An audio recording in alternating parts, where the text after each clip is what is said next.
the Prince by Niccolo Machiavelli. Chapter 1. How many kinds of principalities there are, and by what means they are acquired. All states, all powers that have held and hold rule over men have been and are either republics or principalities. Principalities are either hereditary, in which the family has been long established, or they are new. The new are either entirely new, as was Milan to Francesco Sforza, or they are, as it were, members annexed to the hereditary state of the prince who has acquired them, as was the kingdom of Naples to that of the king of Spain. Such dominions thus acquired are either accustomed to live under a prince or to live in freedom, and are acquired either by the arms of the prince himself or of others, or else by fortune or by ability. Chapter 2. Concerning hereditary principalities. I will leave out all discussion on republics, inasmuch as in another place I have written of them at length, and will address myself only to principalities. In doing so, I will keep to the order indicated above, and discuss how such principalities are to be ruled and preserved. I say at once there are fewer difficulties in holding hereditary states, and those long accustomed to the family of their prince, than new ones. For it is sufficient only not to transgress the customs of his ancestors, and to deal prudently with circumstances as they arise, for a prince of average powers to maintain himself in his state, unless he be deprived of it by some extraordinary or excessive force, and if he should be so deprived of it, whenever anything sinister happens to the usurper, he will regain it. We have in Italy, for example, the Duke of Ferrara, who could not have withstood the attacks of the Venetians in 84, nor those of Pope Julius in 10, unless he had been long established in his dominions. For the hereditary prince has less cause and less necessity to offend. Hence it happens that he will be more loved.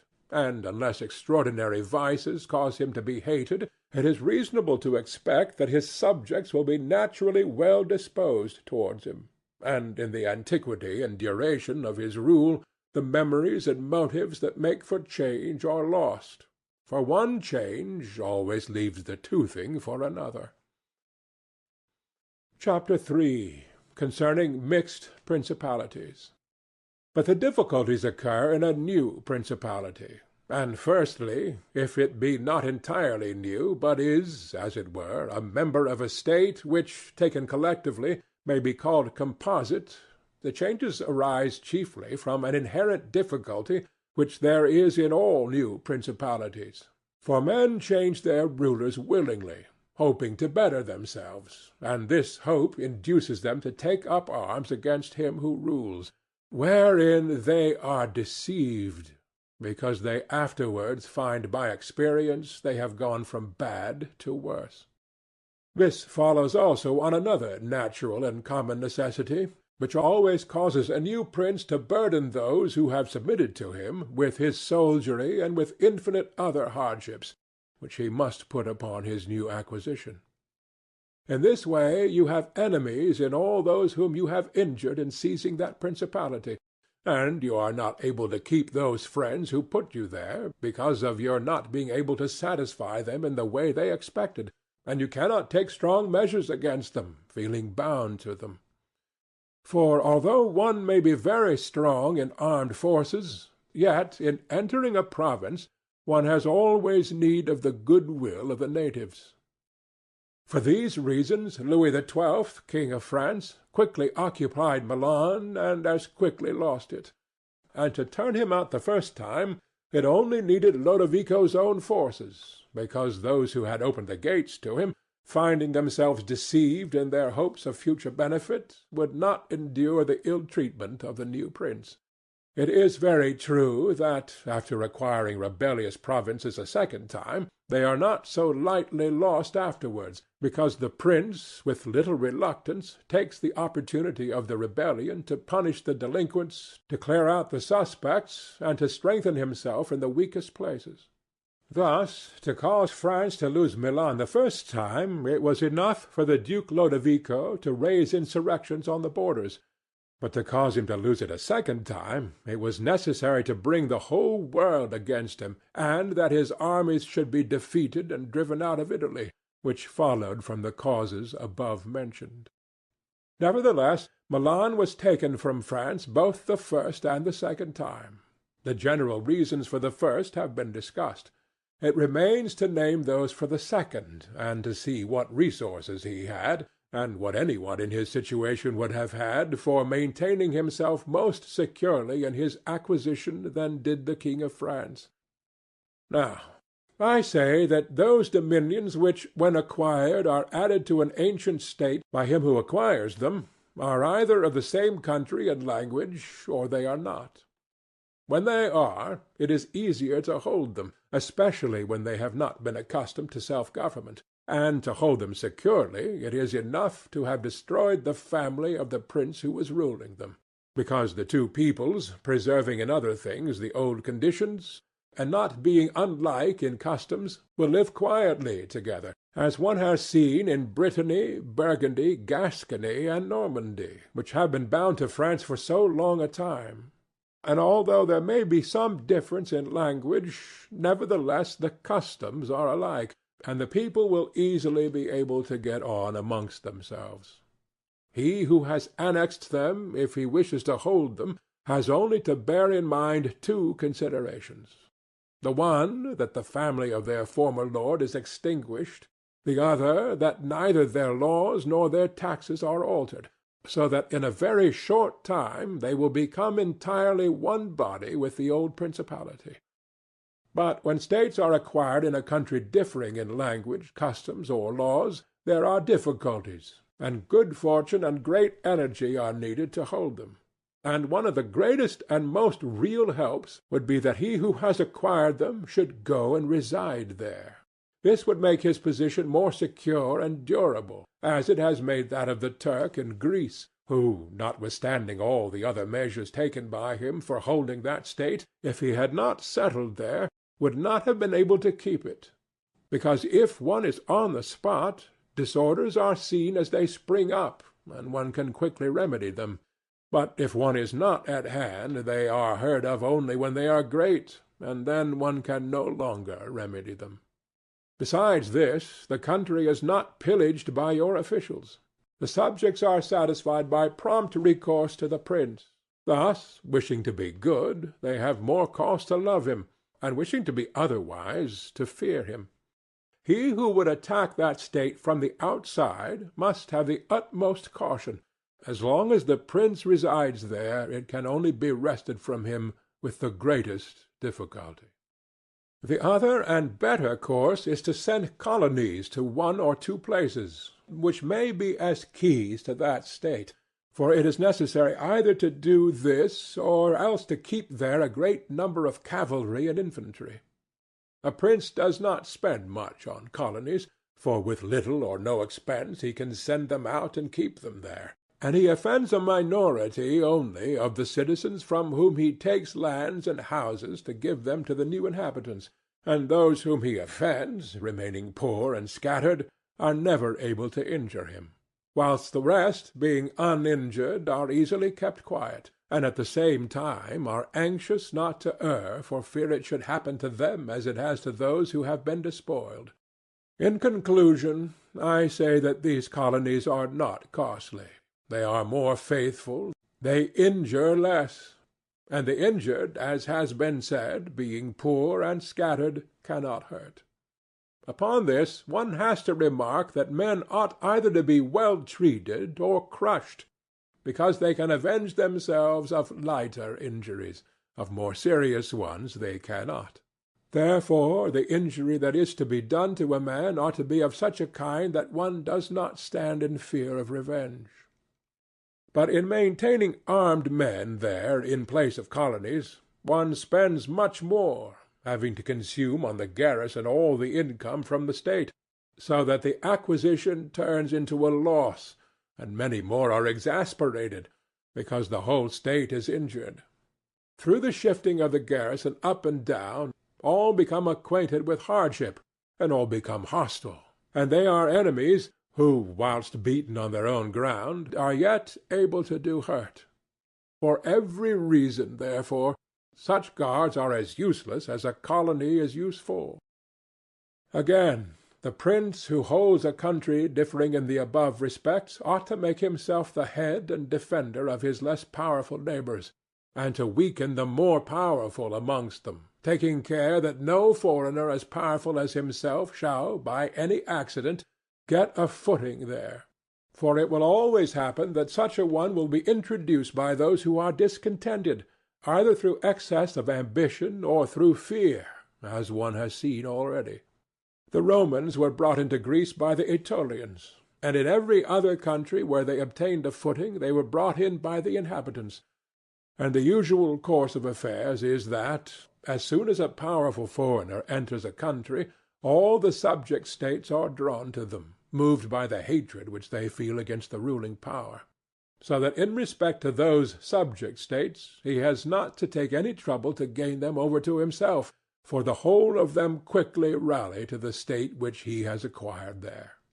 He has only to take care that they do not get hold of too much power and too much authority, and then with his own forces and with their good will he can easily keep down the more powerful of them, so as to remain entire master in the country. And he who does not properly manage this business will soon lose what he has acquired, and whilst he does hold it, he will have endless difficulties and troubles. The Romans, in the countries which they annexed, observed closely these measures. They sent colonies and maintained friendly relations with the minor powers, without increasing their strength. They kept down the greater, and did not allow any strong foreign powers to gain authority. Greece appears to me sufficient for an example. The Achaeans and Aetolians were kept friendly by them. The kingdom of Macedonia was humbled. Antiochus was driven out. Yet the merits of the Achaeans and Aetolians never secured for them permission to increase their power, nor did the persuasions of Philip ever induce the Romans to be his friends without first humbling him, nor did the influence of Antiochus make them agree that he should retain any lordship over the country. Because the Romans did in these instances what all prudent princes ought to do, who have to regard not only present troubles but also future ones, for which they must prepare with every energy, because, when foreseen, it is easy to remedy them. But if you wait until they approach, the medicine is no longer in time, because the malady has become incurable. For it happens in this, as the physicians say it happens in hectic fever, that in the beginning of the malady it is easy to cure, but difficult to detect. But in the course of time, not having been either detected or treated in the beginning, it becomes easy to detect, but difficult to cure.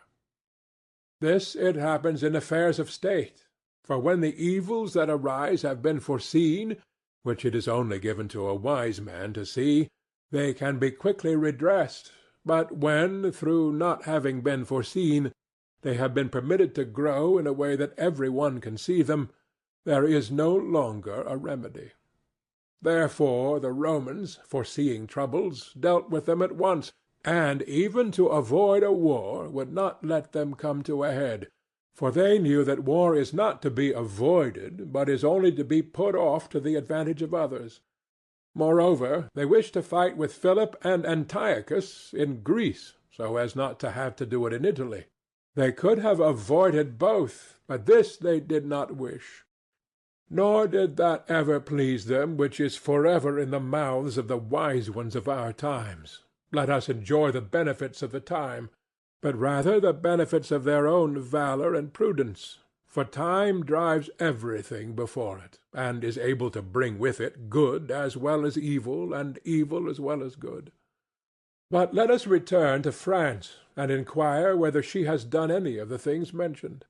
I will speak of Louis, and not of Charles, as the man whose conduct is the better to be observed, he having held possession of Italy for the longest period, and you will see that he has done the opposite to those things which ought to be done to retain a state composed of diverse elements. King Louis was brought into Italy by the ambition of the Venetians, who desired to obtain half the state of Lombardy by his intervention. I will not blame the course taken by the king, because, wishing to get a foothold in Italy, and having no friends there, seeing rather that every door was shut to him owing to the conduct of Charles, he was forced to accept those friendships which he could get, and he would have succeeded very quickly in his design if in other matters he had not made some mistakes. The king, however, having acquired Lombardy, regained at once the authority which Charles had lost. Genoa yielded. The Florentines became his friends. The Marquis of Mantua, the Duke of Ferrara, the Bentivogli, my Lady of Forli, the lords of Faenza, of Pesaro, of Rimini, of Camarino, of Piombino, the Lucchese, the Pisans, the Sienese, everybody made advances to him to become his friend. Then could the Venetians realize the rashness of the course taken by them, which, in order that they might secure 2 towns in Lombardy, had made the king master of 2/3 of Italy. Let any one now consider with what little difficulty the king could have maintained his position in Italy had he observed the rules above laid down, and kept all his friends secure and protected.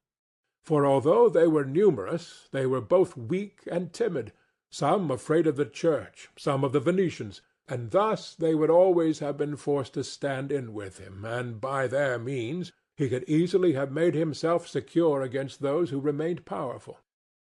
But he was no sooner in Milan than he did the contrary by assisting Pope Alexander to occupy the Romagna.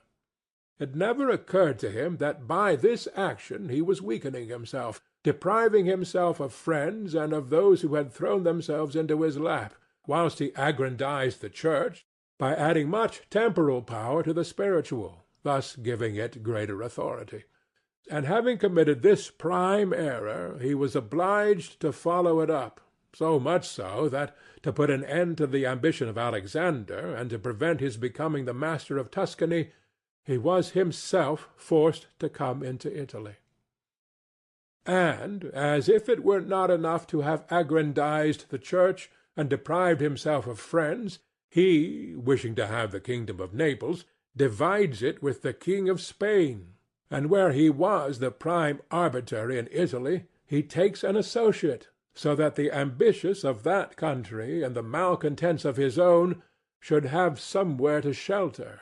And whereas he could have left in the kingdom his own pensioner as king, he drove him out, to put one there who was able to drive him, Louis, out in turn. The wish to acquire is in truth very natural and common, and men always do so when they can, and for this they will be praised, not blamed. But when they cannot do so, yet wish to do so by any means, then there is folly and blame.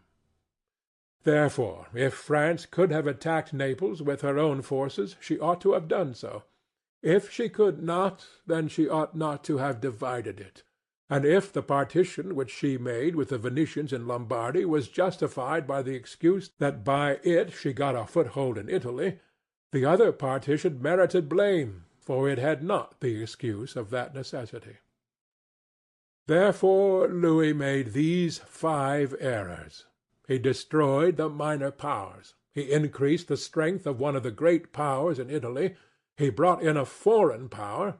He did not settle in the country. He did not send colonies, which errors, had he lived, were not enough to injure him had he not made a 6th, by taking away their dominions from the Venetians. Because, had he not aggrandized the Church, nor brought Spain into Italy, it would have been very reasonable and necessary to humble them. But having first taken these steps, he ought never to have consented to their ruin, for they, being powerful, would always have kept off others from designs on Lombardy, to which the Venetians would never have consented, except to become masters themselves there. Also because the others would not wish to take Lombardy from France in order to give it to the Venetians, and to run counter to both they would not have had the courage. And if any one should say, King Louis yielded the Romagna to Alexander and the kingdom to Spain to avoid war, I answer, for the reasons given above, that a blunder ought never to be perpetrated to avoid war, because it is not to be avoided, but is only deferred, to your disadvantage. And if another should allege the pledge which the king had given to the Pope, that he would assist him in the enterprise in exchange for the dissolution of his marriage and for the cap to Rouen, to that I reply what I shall write later on concerning the faith of princes and how it ought to be kept. Thus King Louis lost Lombardy by not having followed any of the conditions observed by those who have taken possession of countries and wish to retain them. Nor is there any miracle in this, but much that is reasonable and quite natural. And on these matters I spoke at Nantes with Rouen, when Valentino, as Cesare Borgia, the son of Pope Alexander, was usually called, occupied the Romagna, and on Cardinal Rouen observing to me that the Italians did not understand war, I replied to him that the French did not understand statecraft, meaning that otherwise they would not have allowed the Church to reach such greatness. And in fact it has been seen that the greatness of the Church and of Spain in Italy has been caused by France, and her ruin may be attributed to them. From this a general rule is drawn which never or rarely fails, that he who is the cause of another becoming powerful is ruined, because that predominancy has been brought about either by astuteness or else by force, and both are distrusted by him who has been raised to power. Chapter 4. Why the kingdom of Darius, conquered by Alexander, did not rebel against the successors of Alexander at his death. Considering the difficulties which men have had to hold to a newly acquired state, some might wonder how, seeing that Alexander the Great became the master of Asia in a few years, and died whilst it was scarcely settled, whence it might appear reasonable that the whole empire would have rebelled, nevertheless his successors maintained themselves, and had to meet no other difficulty than that which arose among themselves from their own ambitions. I answer that the principalities of which one has record are found to be governed in two different ways, either by a prince with a body of servants who assist him to govern the kingdom as ministers by his favor and permission, or by a prince and barons who hold that dignity by antiquity of blood and not by the grace of the prince. Such barons have states and their own subjects, who recognize them as lords and hold them in natural affection. Those states that are governed by a prince and his servants hold their prince in more consideration, because in all the country there is no one who is recognized as superior to him, and if they yield obedience to another, they do it as to a minister and official, and they do not bear him any particular affection. The examples of these two governments in our time are the Turk and the King of France. The entire monarchy of the Turk is governed by one lord, the others are his servants, and dividing his kingdom into sanjaks, he sends there different administrators, and shifts and changes them as he chooses. But the King of France is placed in the midst of an ancient body of lords, acknowledged by their own subjects and beloved by them. They have their own prerogatives, nor can the king take them away except at his peril. Therefore, he who considers both of these states will recognize great difficulties in seizing the state of the Turk, but, once it is conquered, great ease in holding it. The causes of the difficulties in seizing the kingdom of the Turk are that the usurper cannot be called in by the princes of the kingdom, nor can he hope to be assisted in his designs by the revolt of those whom the Lord has around him. This arises from the reasons given above.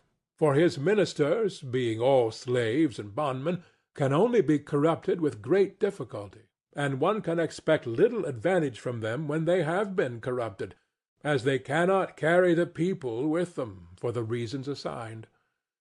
Hence, he who attacks the Turk must bear in mind that he will find him united, and he will have to rely more on his own strength than on the revolt of others. But if once the Turk has been conquered, and routed in the field in such a way that he cannot replace his armies, there is nothing to fear but the family of this prince, and this being exterminated, there remains no one to fear, the others having no credit with the people. and as the conqueror did not rely on them before his victory, so he ought not to fear them after it. The contrary happens in kingdoms governed like that of France, because one can easily enter there by gaining over some baron of the kingdom, for one always finds malcontents and such as desire a change. Such men, for the reasons given, can open the way into the state and render the victory easy. But if you wish to hold it afterwards, you meet with infinite difficulties, both from those who have assisted you and from those you have crushed. Nor is it enough for you to have exterminated the family of the prince, because the lords that remain make themselves the heads of fresh movements against you, and as you are unable to either satisfy or exterminate them, that state is lost whenever time brings the opportunity. Now, if you will consider what was the nature of the government of Darius, you will find it similar to the kingdom of the Turk, and therefore it was only necessary for Alexander first to overthrow him in the field, and then to take the country from him. After which victory, Darius being killed, the state remained secure to Alexander for the above reasons. And if his successors had been united, they would have enjoyed it securely and at their ease, for there were no tumults raised in the kingdom except those who provoked themselves. But it is impossible to hold with such tranquillity states constituted like that of France. Hence arose those frequent rebellions against the Romans in Spain, France, and Greece, owing to the many principalities there were in these states, of which, as long as the memory of them endured, the Romans always had an insecure possession. But with the power and long continuance of the empire, the memory of them passed away, and the Romans then became secure possessors. And when fighting afterwards against themselves, each one was able to attach to himself his own parts of the country, according to the authority he had assumed there, and the family of the former lord being exterminated, none other than the Romans were acknowledged. When these things are remembered, no one will marvel at the ease with which Alexander held the empire of Asia, or at the difficulties which others have had to keep an acquisition, such as Pyrrhus and many more. This is not occasioned by the little or abundance of ability in the conqueror, but by the want of uniformity in the subject state. Chapter 5. Concerning the way to govern cities or principalities which lived under their own laws before they were annexed. Whenever those states which have been acquired as stated have been accustomed to live under their own laws and in freedom, there are three courses for those who wish to hold them. The first is to ruin them. The next is to reside there in person. The third is to permit them to live under their own laws, drawing a tribute and establishing within it an oligarchy which will keep it friendly to you. Because such a government, being created by the prince, knows that it cannot stand without his friendship and interest, and does its utmost to support him. And therefore he who would keep a city accustomed to freedom will hold it more easily by the means of its own citizens than in any other way. There are, for example, the Spartans and the Romans. The Spartans held Athens and Thebes, establishing there an oligarchy. Nevertheless, they lost them. The Romans, in order to hold Capua, Carthage, and Numantia, dismantled them, and did not lose them. They wished to hold Greece as the Spartans held it, making it free and permitting its laws, and did not succeed. So to hold it they were compelled to dismantle many cities in the country, for in truth there is no safe way to retain them otherwise than by ruining them. And he who becomes master of a city accustomed to freedom and does not destroy it may expect to be destroyed by it, for in rebellion it has always the watchword of liberty and its ancient privileges as a rallying point, which neither time nor benefits will ever cause it to forget. And whatever you may do or provide against, they never forget that name or their privileges, unless they are disunited or dispersed, but at every chance they immediately rally to them, as Pisa after the 100 years she had been held in bondage by the Florentines. But when cities or countries are accustomed to live under a prince, and his family is exterminated, they, being on the one hand accustomed to obey, and on the other hand not having the old prince, cannot agree in making one from amongst themselves, and they do not know how to govern themselves. For this reason they are very slow to take up arms, and a prince can gain them to himself and secure them much more easily.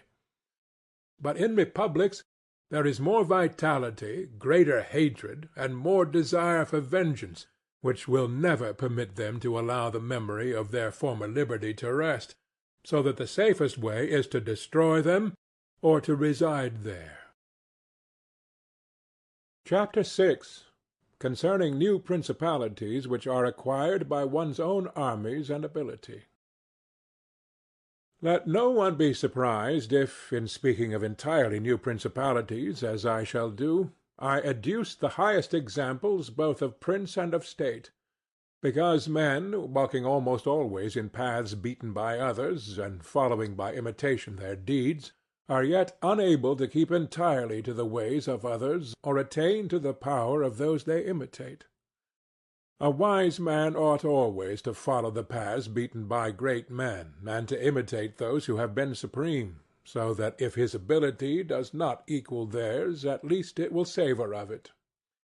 Let him act like the clever archers, who, designing to hit the mark which yet appears too far distant, and knowing the limits to which the strength of their own bow attains, take aim much higher than the mark, not to reach by their strength or arrow to so great a height, but to be able with the aid of so high an aim to hit the mark they wish to reach. I say, therefore, that in entirely new principalities, where there is a new prince, more or less difficulty is found in keeping them, according as there is more or less ability in him who has acquired the state. Now, as the fact of becoming a prince from a private station presupposes either ability or fortune, it is clear that one or other of these things will mitigate in some degree many difficulties. Nevertheless, he who has relied least on fortune is established the strongest. Further, it facilitates matters when the prince, having no other state, is compelled to reside there in person. But to come to those who, by their own ability, and not through fortune, have risen to be princes, I say that Moses, Cyrus, Romulus, Theseus, and such like are the most excellent examples.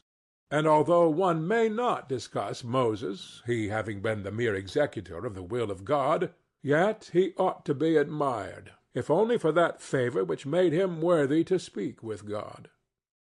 But in considering Cyrus and others who have acquired or founded kingdoms, all will be found admirable.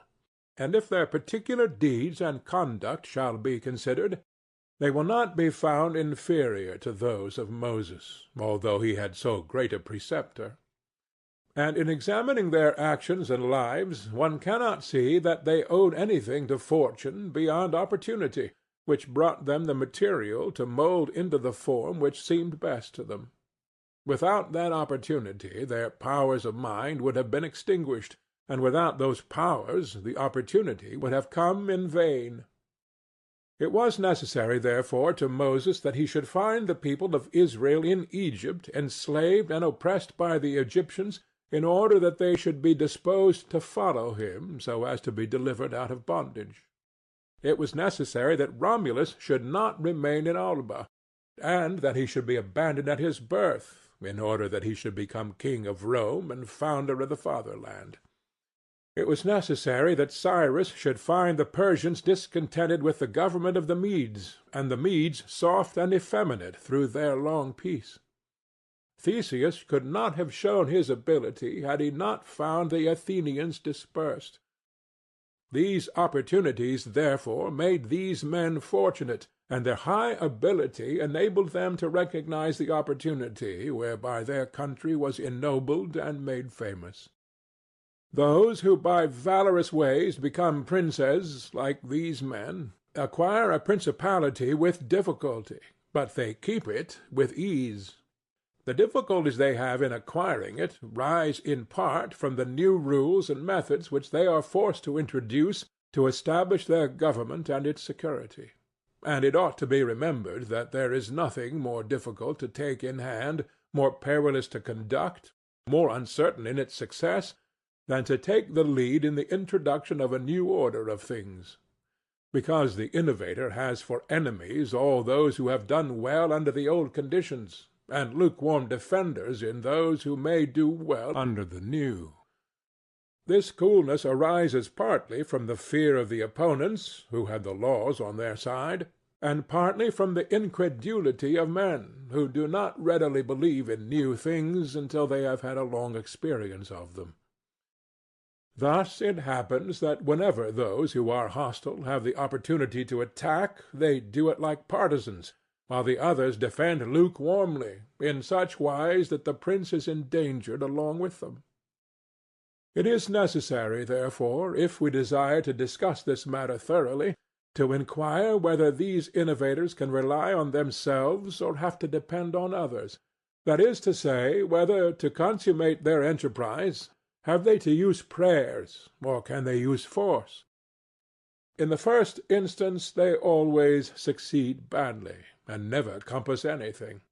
But when they can rely on themselves and use force, then they are rarely endangered. Hence it is that all armed prophets have conquered, and the unarmed ones have been destroyed. Besides the reasons mentioned, the nature of the people is variable, and whilst it is easy to persuade them, it is difficult to fix them in that persuasion. And thus it is necessary to take such measures that, when they believe no longer, it may be possible to make them believe by force. If Moses, Cyrus, Theseus, and Romulus had been unarmed, they could not have enforced their constitutions for long, which happened in our time to Fra Girolamo Savonarola, who was ruined in his new order of things immediately the multitude believed in him no longer, and he had no means of keeping steadfast those who believed, or of making the unbelievers to believe. Therefore such as these have great difficulties in consummating their enterprise, for all their dangers are in the ascent, yet with ability they will overcome them. But when these are overcome, and those who envied them their success are exterminated, they will begin to be respected, and they will continue afterwards powerful, secure, honored, and happy. To these great examples I wish to add a lesser one. Still it bears some resemblance to them, and I wish it to suffice me for all of a like kind. It is Hiero the Syracusan. This man rose from a private station to be Prince of Syracuse, nor did he either owe anything to fortune but opportunity. For the Syracusans, being oppressed, chose him for their captain. Afterwards he was rewarded by being made the prince. He was of so great ability, even as a private citizen, that one who writes of him says he wanted nothing but a kingdom to be a king. This man abolished the old soldiery, organized the new, gave up old alliances, made new ones, and as he had his own soldiers and allies, on such foundations he was able to build an edifice. Thus, whilst he had endured much trouble in acquiring, he had but little in keeping. Chapter 7. Concerning new principalities which are acquired either by the arms of others or by good fortune. Those who solely by good fortune become princes from being private citizens have little trouble in rising, but much in keeping atop. They have not had any difficulties on the way up, because they fly, but they have many when they reach the summit. Such are those to whom some state is given either for money or by the favor of him who bestows it, as happened to many in Greece, in the cities of Ionia and of the Hellespont, where princes were made by Darius in order that they might hold the cities both for his security and his glory. As also were those emperors who, by the corruption of the soldiers, from being citizens came to empire. Such stand simply elevated upon the good will and the fortune of him who has elevated them, two most inconstant and unstable things. Neither have they the knowledge requisite for the position. because, unless they were men of great worth and ability, it is not reasonable to expect that they should know how to command, having always lived in a private condition.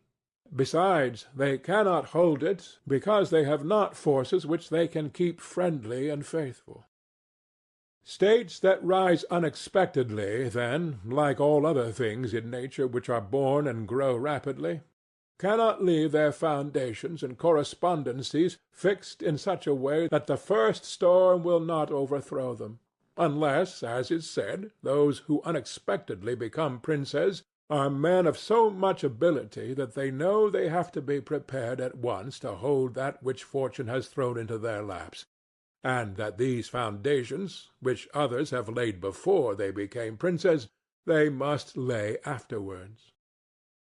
Concerning these two methods of rising to be a prince by ability or fortune, I wish to adduce two examples within our own recollection, and these are Francesco Sforza and Cesare Borgia. Francesco, by proper means and with great ability, from being a private person rose to be Duke of Milan, and that which he had acquired with 1,000 anxieties he kept with little trouble.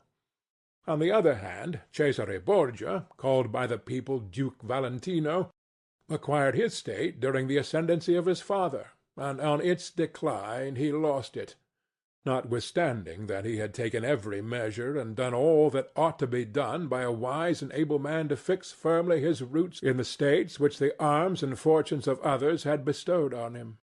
Because, as is stated above, he who has not first laid his foundations may be able with great difficulty to lay them afterwards, but they will be laid with trouble to the architect and danger to the building. If, therefore, all the steps taken by the duke be considered, it will be seen that he laid solid foundations for his future power, and I do not consider it superfluous to discuss them, because I do not know what better precepts to give a new prince than the example of his actions, and if his dispositions were of no avail, that was not his fault, but the extraordinary and extreme malignity of fortune. Alexander VI, in wishing to aggrandize the duke, his son, had many immediate and prospective difficulties. Firstly, he did not see his way to make him master of any state that was not a state of the Church. And if he was willing to rob the Church, he knew that the Duke of Milan and the Venetians would not consent, because Faenza and Rimini were already under the protection of the Venetians. Besides this, he saw the arms of Italy, especially those by which he might have been assisted, in hands that would fear the aggrandizement of the Pope, namely the Orsini and the Colonnesi and their following. It behoved him, therefore, to upset this state of affairs and embroil the powers, so as to make himself securely master of part of their states. This was easy for him to do, because he found the Venetians, moved by other reasons, inclined to bring back the French into Italy. He would not only not oppose this, but he would render it more easy by dissolving the former marriage of King Louis. Therefore the king came into Italy with the assistance of the Venetians and the consent of Alexander. He was no sooner in Milan than the Pope had soldiers from him for the attempt on the Romagna, which yielded to him on the reputation of the king. The duke, therefore, having acquired the Romagna and beaten the Colonnesi, while wishing to hold that and to advance further, was hindered by two things. The one, his forces did not appear loyal to him; the other, the good-will of France. That is to say, he feared that the forces of the Orsini, which he was using, would not stand to him, that not only might they hinder him from winning more, but might make themselves seize what he had won, and that the king might also do the same. Of the Orsini he had a warning, when after taking Faenza and attacking Bologna, he saw them go very unwillingly to that attack. And as to the king, he learned his mind when he himself, after taking the duchy of Urbino, attacked Tuscany, and the king made him desist from that undertaking. Hence the duke decided to depend no more upon the arms and the luck of others. For the first time he weakened the Orsini and Colonnesi parties in Rome, by gaining to himself all their adherents who were gentlemen, by making them his gentlemen, giving them good pay, and according to their rank, honoring them with office and command in such a way that in a few months all attachment to the factions was destroyed and turned entirely to the duke. After this he awaited an opportunity to crush the Orsini, having scattered the adherents of the Colonna house. This came to him soon, and he used it well, for the Orsini, perceiving at length that the aggrandizement of the duke and the church was ruin to them, called a meeting of the Magione in Perugia. From this sprung the rebellion at Urbino and the tumults in the Romagna, with endless dangers to the duke, all of which he overcame with the help of the French. Having restored his authority, not to leave it at risk by trusting either to the French or other outside forces, he had recourse to his wiles, and he knew so well how to conceal his mind, that by the mediation of Sinopagolo, whom the duke did not fail to secure with all kinds of attention, giving him money, apparel, and horses, the Orsini were reconciled, so that their simplicity brought them into his power at Sinigalia. Having exterminated the leaders, and turned their partisans into his friends, the duke laid sufficiently good foundations to his power, having all the Romagna and the duchy of Urbino. And the people now beginning to appreciate their prosperity, he gained them all over to himself. And as this point is worthy of notice and to be imitated by others, I am not willing to leave it out. When the duke occupied the Romagna, he found it under the rule of weak masters, who rather plundered their subjects than ruled them, and gave them more cause for disunion than for union, so that the country was full of robbery, quarrels, and every kind of violence. And so, wishing to bring back peace and obedience to authority, he considered it necessary to give it a good governor. Thereupon he promoted Messer Ramiro d'Orca, a swift and cruel man, to whom he gave the fullest power. This man in a short time restored peace and unity with the greatest success. Afterwards the duke considered that it was not advisable to confer such excessive authority, for he had no doubt but that he would become odious, so he set up a court of judgment in the country, under a most excellent president, wherein all cities had their advocates. And because he knew that the past severity had caused some hatred against himself, so, to clear himself in the minds of the people and gain them entirely to himself, he desired to show that if any cruelty had been practised, it had not originated with him, but in the natural sternness of the minister. Under this pretence he took Ramiro, and one morning caused him to be executed and left on the piazza at Cesena, with the block and a bloody knife at his side. The barbarity of this spectacle caused the people to be at once satisfied and dismayed. But let us return whence we started. I say that the duke, finding himself now sufficiently powerful and partly secured from immediate dangers by having armed himself in his own way, and having in a great measure crushed those forces in his vicinity that could injure him if he wished to proceed with his conquest, had next to consider France, for he knew that the king, who too late was aware of his mistake, would not support him. And from this time he began to seek new alliances and to temporize with France in the expedition which she was making towards the kingdom of Naples against the Spaniards who were besieging Gaeta. It was his intention to secure himself against them, and this he would have quickly accomplished had Alexander lived. Such was his line of action as to present affairs. But as to the future, he had to fear, in the first place, that a new successor to the Church might not be friendly to him, and might seek to take from him that which Alexander had given him. So he decided to act in 4 ways. Firstly, by exterminating the families of those lords whom he had despoiled, so as to take away that pretext from the Pope. Secondly, by winning to himself all the gentlemen of Rome, so as to be able to curb the Pope with their aid, as has been observed. Thirdly, by converting the college more to himself. Fourthly, by acquiring so much power before the Pope should die, that he could by his own measures resist the first shock. Of these 4 things, at the death of Alexander he had accomplished 3. For he had killed as many of the dispossessed lords as he could lay hands on, and few had escaped. He had won over the Roman gentlemen, and he had the most numerous party in the college. And as to any fresh acquisition, he intended to become master of Tuscany, for he already possessed Perugia and Piombino, and Pisa was under his protection. And as he had no longer to study France, for the French were already driven out of the kingdom of Naples by the Spaniards, and in this way both were compelled to buy his good will, he pounced down upon Pisa.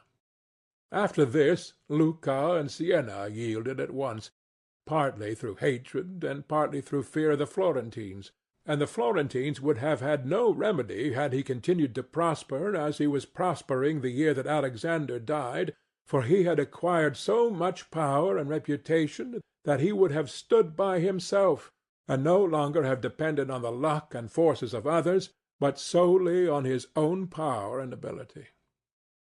But Alexander died 5 years after he had first drawn the sword. He left the duke with the state of Romagna alone consolidated, with the rest in the air, between 2 most powerful hostile armies, and sick unto death.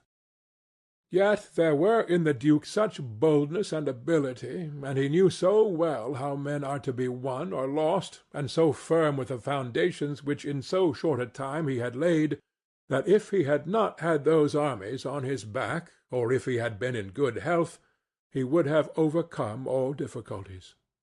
And it is seen that his foundations were good, for the Romagna awaited him for more than a month.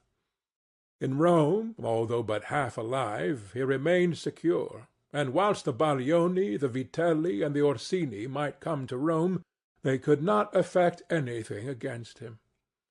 If he could not have made Pope him whom he wished, at least the one whom he did not wish would not have been elected.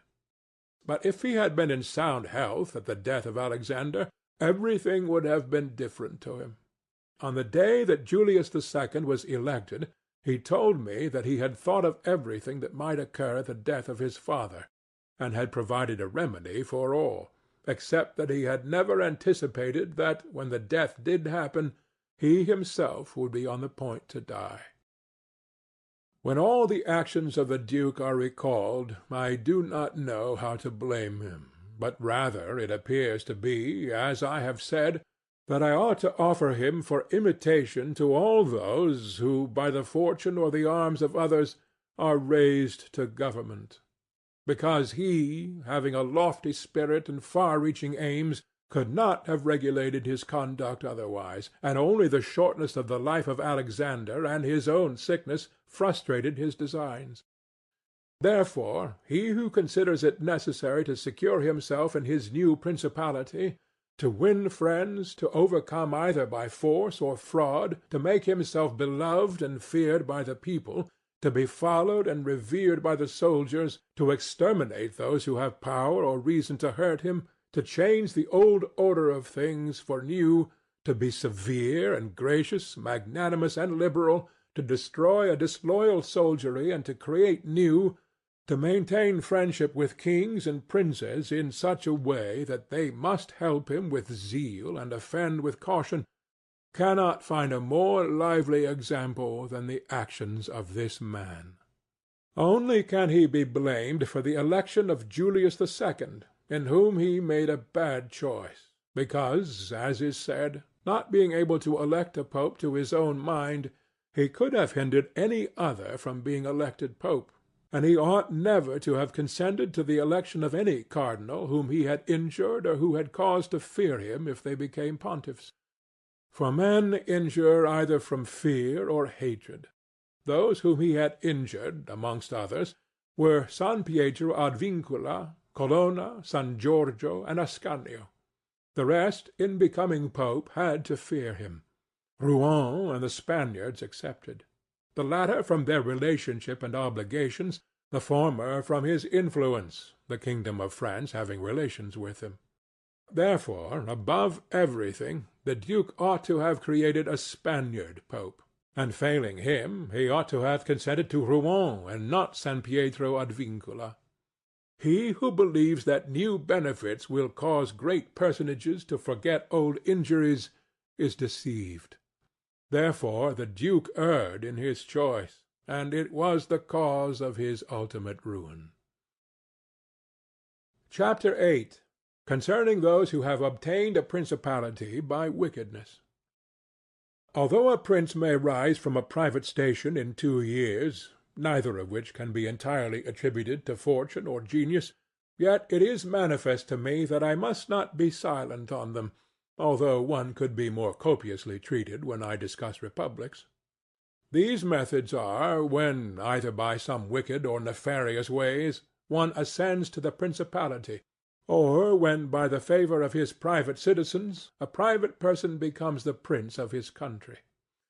And speaking of the first method, it will be illustrated by 2 examples, one ancient, the other modern, and without entering further into the subject, I consider these 2 examples will suffice those who may be compelled to follow them.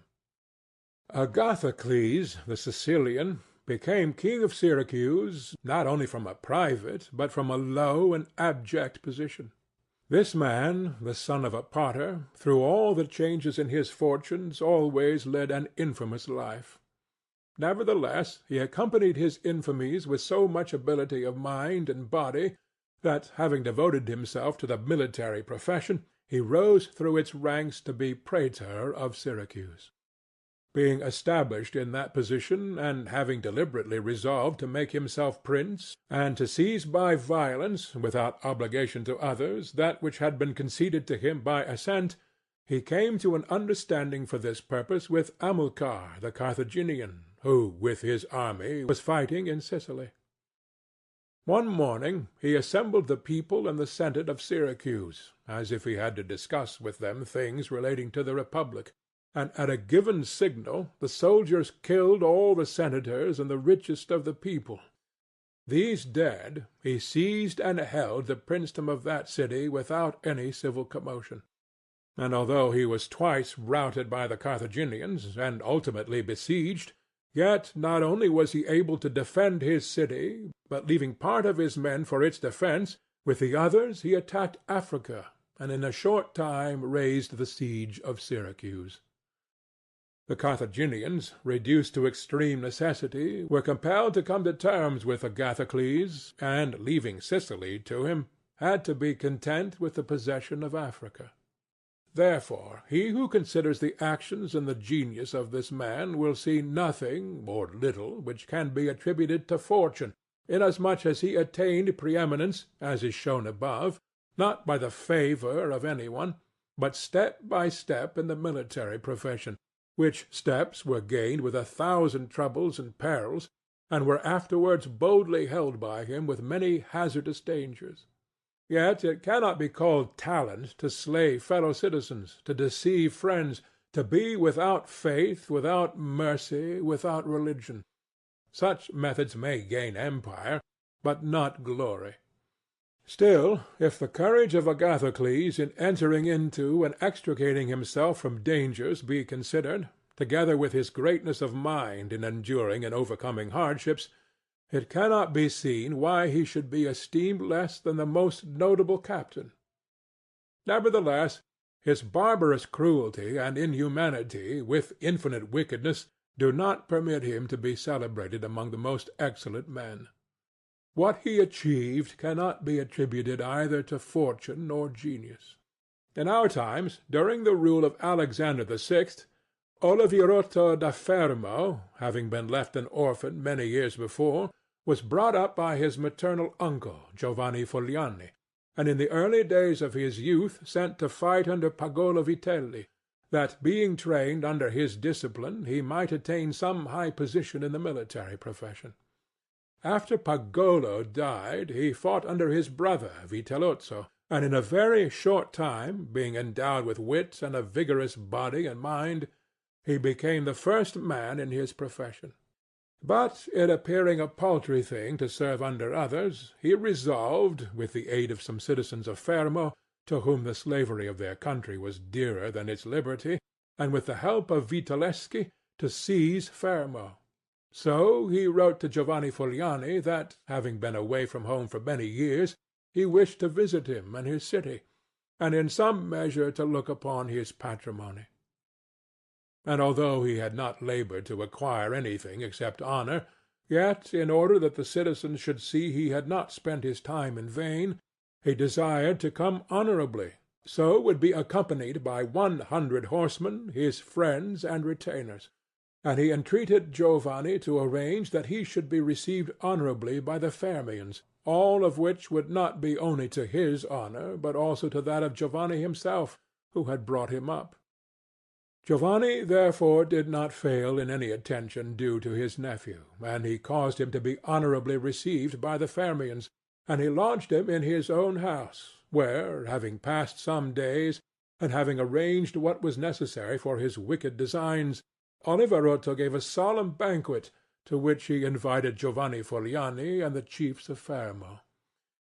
When the viands and all the other entertainments that are usual in such banquets were finished, Oliverotto artfully began certain grave discourses, speaking of the greatness of Pope Alexander and his son Cesare, and of their enterprises, to which discourse Giovanni and others answered. But he rose at once, saying that such matters ought to be discussed at a more private place, and he betook himself to a chamber, whither Giovanni and the rest of the citizens went in after him. No sooner were they seated than soldiers issued from secret places and slaughtered Giovanni and the rest. After these murders Oliverotto, mounted on horseback, rode up and down the town, and besieged the chief magistrate in the palace, so that in fear the people were forced to obey him, and to form a government, of which he made himself the prince. He killed all the malcontents who were able to injure him, and strengthened himself with new civil and military ordinances, in such a way that in the year during which he held the principality, not only was he secure in the city of Fermo, but he had become formidable to all his neighbors. And his destruction would have been as difficult as that of Agathocles if he had not allowed himself to be overreached by Cesare Borgia, who took him with the Orsini and Vitelli at Sinigalia, as was stated above. Thus, 1 year after he had committed his parricide, he was strangled, together with Vitellozzo, whom he had made his leader in valor and wickedness. Some may wonder how it can happen that Agathocles and his like, after infinite treacheries and cruelties, should live for long secure in his country, and defend himself from external enemies, and never be conspired against by his own citizens, seeing that many others, by means of cruelty, have never been able even in peaceful times to hold the state, still less in the doubtful times of war. I believe that this falls from severities being badly or properly used. Those may be called properly used, if of evil it is possible to speak well, that are applied at one blow and are necessary to one's security, and that are not persisted in afterwards, unless they can be turned to the advantage of the subjects. The badly employed are those which, notwithstanding they may be few in the commencement, multiply with time rather than decrease. Those who practice the first system are able, by the aid of God or man, to mitigate in some degree their rule, as Agathocles did.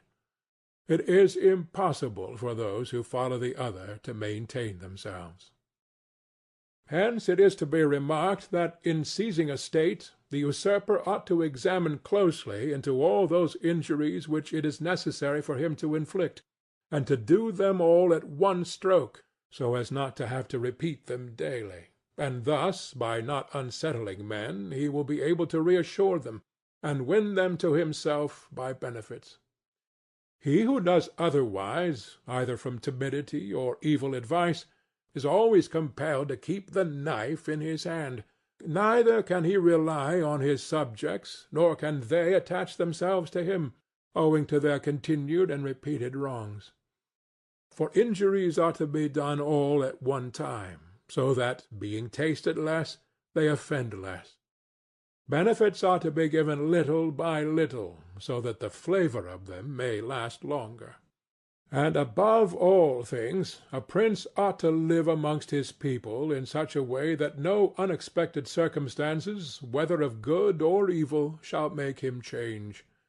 Because if the necessity for this comes in troubled times, you are too late for harsh measures, and mild ones will not help you, for they will be considered as forced from you, and no one will be under any obligation to you for them. Chapter 9. Concerning a Civil Principality. But coming to the other point, where a leading citizen becomes the prince of his country, not by wickedness or any intolerable violence, but by the favor of his fellow citizens, this may be called a civil principality. Nor is genius or fortune altogether necessary to attain to it, but rather a happy shrewdness. I say, then, that such a principality is obtained either by the favor of the people or by the favor of the nobles, because in all cities these two distinct parties are found, and from this it arises that the people do not wish to be ruled nor oppressed by the nobles, and the nobles wish to rule and oppress the people. And from these two opposite desires there arises in cities one of three results: either a principality, self-government, or anarchy. A principality is created either by the people or by the nobles, accordingly as one or other of them has the opportunity. For the nobles, seeing they cannot withstand the people, begin to cry up the reputation of one of themselves, and they make him a prince, so that under his shadow they can give vent to their ambitions. The people, finding they cannot resist the nobles, also cry up the reputation of one of themselves, and make him a prince, so as to be defended by his authority. He who obtains sovereignty by the assistance of the nobles maintains himself with more difficulty than he who comes to it by the aid of the people, because the former finds himself with many around him who consider themselves his equals, and because of this he can neither rule nor manage them to his liking. But he who reaches sovereignty by the popular favor finds himself alone, and has none around him, or few, who are not prepared to obey him. Besides this, one cannot by fair dealing and without injury to others satisfy the nobles, but you can satisfy the people. For their object is more righteous than that of the nobles, the latter wishing to oppress, while the former only desire not to be oppressed.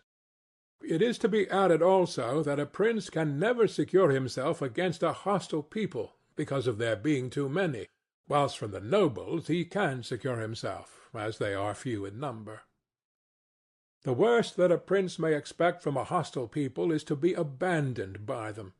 But from hostile nobles he has not only to fear abandonment, but also that they will rise against him, for they, being in these affairs more far-seeing and astute, always come forward in time to save themselves, and to obtain favors from him who they expect to prevail. Further, the prince is compelled to live always with the same people, but he can do well without the same nobles, being able to make and unmake them daily, and to give or take away authority when it pleases him. Therefore, to make this point clearer, I say that the nobles ought to be looked at mainly in two ways. That is to say, they either shape their course in such a way as binds them entirely to your fortune, or they do not. Those who so bind themselves and are not rapacious ought to be honored and loved. Those who do not bind themselves may be dealt with in two ways. They may fail to do this through pusillanimity and a natural want of courage, in which case you ought to make use of them, especially of those who are of good counsel, and thus whilst in prosperity you honor them, and in adversity you do not have to fear them.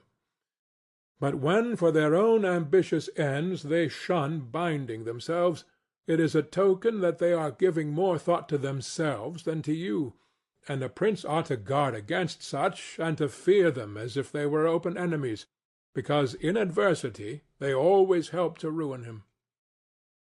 Therefore one who becomes a prince to the favour of the people ought to keep them friendly, and this he can easily do, seeing that they only ask not to be oppressed by him. But one who, in opposition to the people, becomes a prince by the favour of the nobles, ought, above everything, to seek to win the people over to himself, and this he may easily do if he takes them under his protection. Because men, when they receive good from him of whom they were expecting evil, are bound more closely to their benefactor. Thus the people quickly become more devoted to him than if he had been raised to the principality by their favours, and the prince can win their affections in many ways, but as these vary according to the circumstances, one cannot give fixed rules, so I omit them. But, I repeat, it is necessary for a prince to have the people friendly, otherwise he has no security in adversity. Nabis, prince of the Spartans, sustained the attack of all Greece and of a victorious Roman army, and against them he defended his country and his government. And for the overcoming of this peril it is not only necessary for him to make himself secure against a few, but this would not have been sufficient had the people been hostile.